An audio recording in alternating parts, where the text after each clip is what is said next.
But nah, bro, I'm telling you guys right now, I promise you guys, if you don't know who he is, you're gonna know who he is really, really soon.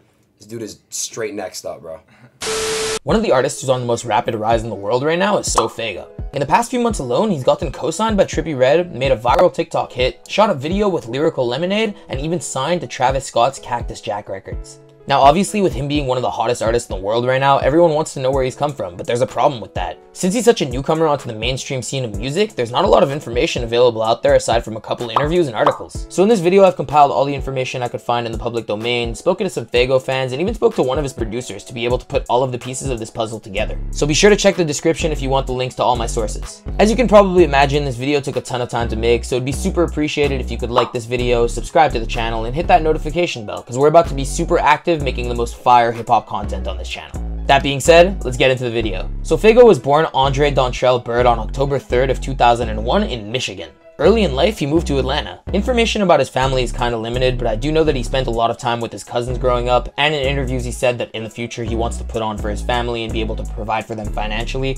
so I do assume that he had a pretty good home life. Now although his family was happy, Faygo didn't grow up with a lot. He said that growing up, his parents struggled to get him shit and didn't have much money, but growing up with less made him focus a little more on who he was and what he was passionate about.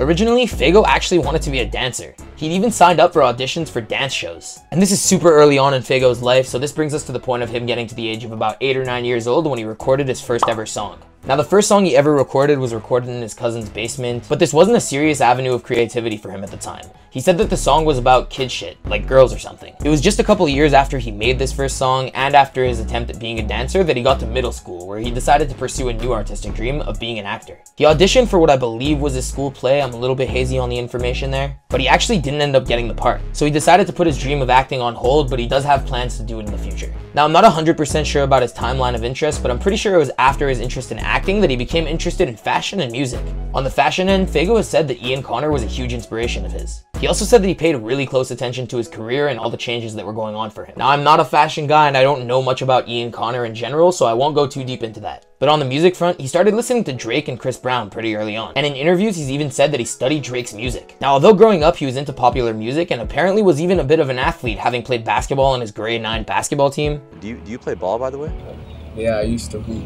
Yeah. I used to hoop back then. Apparently, he was a really quiet kid and never said a word unless he had to. Now, that comment is from Reddit, so I'm not going to take it as fact, but this is around the time that he started to make his own music. In 2016, Faygo was in the 9th grade, and this is around the time where he started to make his own music. He was a pretty artistic kid, so he would make his own cover arts and even charge other artists $30 to make theirs. Now, originally, he went by the name Trevel Knees, I hope I'm pronouncing that right, but later said that that name had no real significance. I got the chance to speak to one of Faygo's producers named Polak. He helped out a ton with this video, so be sure to give him a follow over on Instagram. But Faygo came across Polak's beats on YouTube back in 2017, and he actually DM'd him to get the beat for their song, #DoDat. Following the release of that song, they built a pretty good relationship and started working on music together, including songs like Titan, You Know, Clutch, and more. According to Polak, Faygo started making music pretty consistently until his graduating year of high school.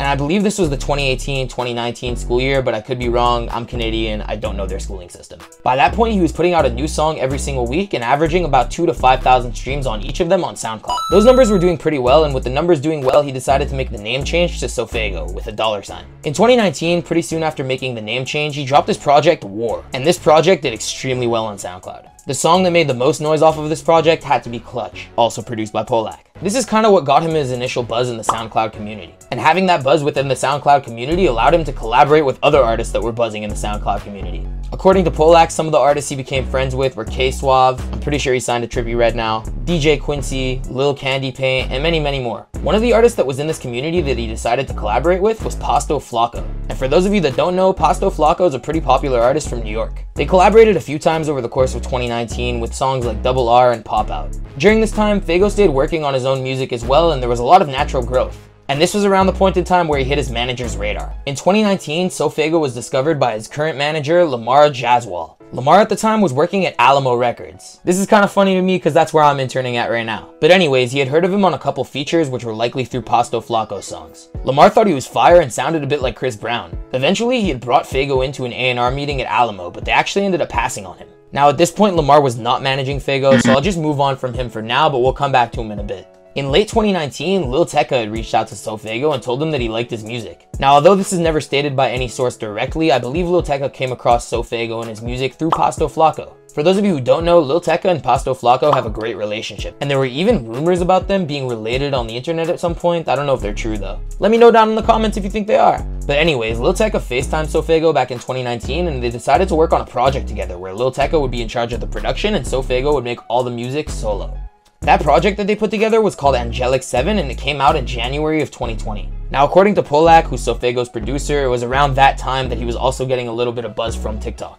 Some of the songs that were making noise on the app were Hearse, Clutch, and Hyakamaru. So he has a little bit of TikTok buzz and a full project entirely produced by Lil Tecca. Oh, and just a side note, he actually dropped this project, Angelic 7, under the name SoFaygo with an S as opposed to the $, because in search results, it would come up as OFaygo sometimes, depending on your search browser. And also keep in mind, off of this project was SoFaygo's hit song, Knock Knock.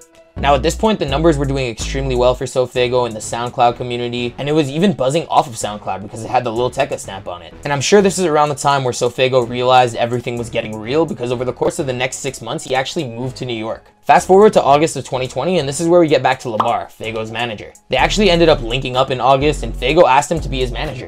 And Lamar agreed, even though he knew it was going to be a big commitment. So just to put it all into perspective, at this point, SoFaygo had a fan base on SoundCloud, an album produced by Lil Tecca, and management with connections all over the music industry. After SoFaygo dropped his collaborative album with Lil Tecca, the song Knock Knock went trending on SoundCloud. And as a result, he was obviously exposed to some new listeners. Now, a lot of these new listeners were supporters, but a lot of them were also saying that he was biting the Playboy Carti, Uno the Activist sound. So he set out to make a project that would prove those doubters wrong. On December 17th of 2020, SoFaygo dropped his project, After Me. And the internet went absolutely crazy over it. Now, it's important to remember that Faygo now had a manager who worked in the music industry professionally, and he also had an extremely loyal fan base because SoundCloud fans are always the most loyal. They literally ride or die for their favorite artist. So by February of 2021, SoFaygo had somehow hit the radar of artists like Trippie Redd and Travis Scott, and they both ended up publicly co-signing his music. I don't really know how they got a hold of his music or how they heard him for the first time, but there are tons of possible ways. And he is definitely not an industry plant. But for them to have heard his music, I would say it was probably through Lil Tecca. But that's just a guess. This got his name buzzing like crazy on the mainstream side of music, and it's kind of what elevated his career from the SoundCloud rapper phase to the mainstream artist phase. Late March or early April of 2021 is when TikTok got a hold of SoFaygo's song, Knock Knock. This literally made the song so mainstream, I can't explain to what extent it became mainstream. But I will try. This song is currently sitting at almost 36 million streams on Spotify alone. Under different sounds on the TikTok app, this song literally has millions of videos created using it. Between the TikTok virality and all the celebrity cosigns, while still being independent, Faygo was bound to get picked up by a major label. Or by a label of some sorts. He just had to make sure that it was the right one. On April 7th of 2021, the public announcement had been made that SoFaygo signed to Travis Scott's Cactus Jack Records. This is the home to artists like Don Toliver and Sheck Wes. What I believe was through the help of Travis Scott's label push and the internet. By May 3rd, 2021, SoFaygo had a video with Lyrical Lemonade for his song Knock Knock. This is literally the biggest thing that can happen to an aspiring artist. Like, Lyrical Lemonade videos have made rappers' careers overnights for artists like Lil Tecca and Jack Harlow. That was a little bit of an exaggeration because they both had careers before that, but it definitely skyrocketed their viewership. But yeah, that's kind of where the story ends for now. As the year goes on, I'm sure there's going to be more of Faygo's story to tell, but for now, he's definitely off to a strong start at only 19 years old. I'm 20 years old and I literally live in my parents' laundry room. But for all you Faygo fans out there, I did do a lot of research on him without actually looking too deep into his discography. So if there's a song out there by Faygo that the public is sleeping on, be sure to let me know what it is in the comments. And if it's fire, I'll probably add it to my Spotify playlist that you can find in the description of this video. As you can probably already tell, this video took a ton of time to put together. So if you could drop a like, subscribe to the channel, and hit that notification bell, it would be so very much appreciated. I'm really out here trying to be that next wave of hip-hop commentary, and I'd love for all of you to be a part of the journey. Of course, I am still building and I am a little bit new to this, so be sure to let me know what you thought of this video down in the comment section below. If there's anything I should change, let me know. Also, if you ever just want to talk or give me feedback on my videos, hit my DMs on Instagram where I'll be responding all the time. I will literally be taking note of every single comment that you guys drop. And I'll be replying to every single comment so that you know that I am. And with that being said, I hope you guys really enjoyed this video and have a great rest of your day. Peace.